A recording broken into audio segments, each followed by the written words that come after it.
Are you facing the Nexon launcher error code 20010? This pesky error can put a damper on your gaming experience, but don't worry, we've got some solutions for you. The error code 20010 is primarily an indication of issues with the Nexon system. However, if the Nexon system is running smoothly, this error could be due to problems with your device, the launcher, or perhaps your network. So, how can you fix this? First up, check the Nexon support main site for any reported outages. If there are ongoing issues, your best bet is to wait a few hours before trying to log in again. If there's no update about any ongoing issues, you might want to try power cycling your device and internet.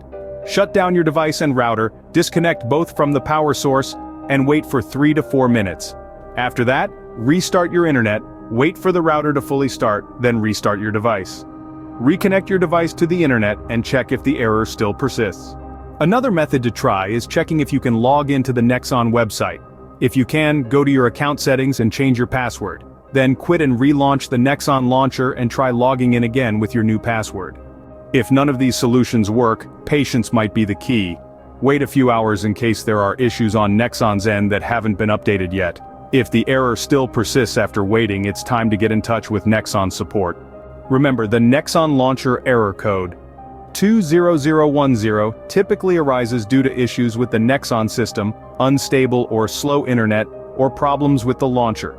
The fixes involve checking the Nexon site for outages, power cycling your device and internet, logging into the Nexon website, changing your password, and contacting Nexon support if necessary. Hopefully, these steps will help you resolve the error and get you back to enjoying your Nexon games. If you like this information, don't forget to subscribe, and for more tech updates visit Queries.com.